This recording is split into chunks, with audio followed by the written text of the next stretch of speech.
জানে যে আমাৰ মাগুৰমাৰি কনস্টেবল প্ৰাণেশ্বৰ কোচ যোৱা 16 জুলাই তাৰিখে ঝাৰখণ্ড ৰাজ্যৰ বোকাৰো জিলাত এটা নক্সাল বিৰোধী অভিযানত মুঠভেৰ হৈছিলে। সেই মুঠভেৰত গুলীয়াগুলীত তেখেতে এটা নক্সালী মাৰিছিলে, কিন্তু সেই গুলীয়াগুলীত তেখেতৰো নিধন হ'ল। তেখেত বীৰগতি প্ৰাপ্ত কৰিছে।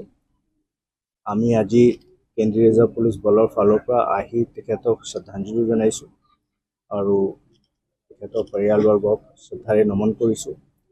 আমাৰ কেন্দ্ৰীয় ৰিজাৰ্ভ পুলিচ বল ফালৰ পৰা আৰু ৰাজ্য চৰকাৰৰ ফালৰ পৰা যিখিনি সহায় তেওঁলোকক আৰ্থিক হওক অন্যথা হওক আমি দিবলৈ সাজু। ইতিমধ্যে প্ৰচেছটো আৰম্ভ কৰা হৈছে।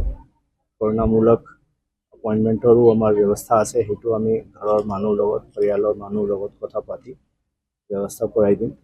আমাৰ কেন্দ্ৰীয় ৰিজাৰ্ভ পুলিচ বল সদায় তেওঁলোকৰ লগত আছে আৰু যিটো দৰকাৰ হ'ব এই বিষয়ে আমি সদায় তেওঁলোকক সহায় কৰি থাকিম। জানে যে আমাৰ মাগুৰমাৰি কনষ্টেবল প্ৰাণেশ্বৰ কোচ যোৱা 16 জুলাই তাৰিখে ঝাৰখণ্ড ৰাজ্যৰ বোকাৰো জিলাত এটা নক্সাল বিৰোধী অভিযানত মুঠভেৰ হৈছিলে। সেই মুঠভেৰত গুলীয়াগুলীত তেখেতে এটা নক্সালী মাৰিছিলে, কিন্তু সেই গুলীয়াগুলীত তেখেতৰো নিধন হ'ল। তেখেত বীৰগতি প্ৰাপ্ত কৰিছে। আমি আজি কেন্দ্ৰীয় ৰিজাৰ্ভ পুলিচ বলৰ ফালৰ পৰা আহি তেখেতক শ্ৰদ্ধাঞ্জলি জনাইছোঁ আৰু তেখেতৰ পৰিয়ালবৰ্গক শ্ৰদ্ধাৰে নমন কৰিছোঁ।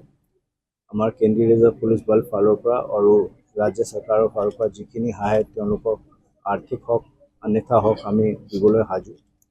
ইতিমধ্যে প্ৰচেছটো আৰম্ভ কৰা হৈছে। কৰুণামূলক এপইণ্টমেণ্টৰো আমাৰ ব্যৱস্থা আছে, সেইটো আমি ঘৰৰ মানুহৰ লগত পৰিয়ালৰ মানুহৰ লগত কথা পাতি ব্যৱস্থা কৰাই দিম।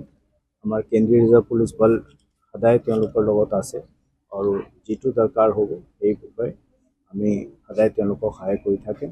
জানে যে আমাৰ মাগুৰমাৰি কনষ্টেবল প্ৰাণেশ্বৰ কোচ যোৱা 16 জুলাই তাৰিখে ঝাৰখণ্ড ৰাজ্যৰ বোকাৰো জিলাত এটা নক্সাল বিৰোধী অভিযানত মুঠভেৰ হৈছিলে। সেই মুঠভেৰত গুলীয়াগুলীত তেখেতে এটা নক্সালী মাৰিছিলে, কিন্তু সেই গুলীয়াগুলীত তেখেতৰো নিধন হ'ল। তেখেত বীৰগতি প্ৰাপ্ত কৰিছে।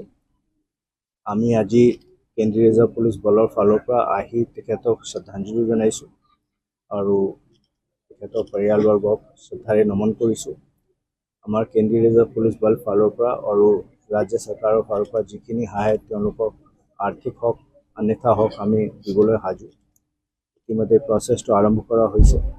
কৰুণামূলক এপইণ্টমেণ্টৰো আমাৰ ব্যৱস্থা আছে, সেইটো আমি ঘৰৰ মানুহৰ লগত পৰিয়ালৰ মানুহৰ লগত কথা পাতি ব্যৱস্থা কৰাই দিম। আমাৰ কেন্দ্ৰীয় ৰিজাৰ্ভ পুলিচ বল সদায় তেওঁলোকৰ লগত আছে আৰু যিটো দৰকাৰ হ'ব এই বিষয়ে আমি সদায় তেওঁলোকক সহায় কৰি থাকিম।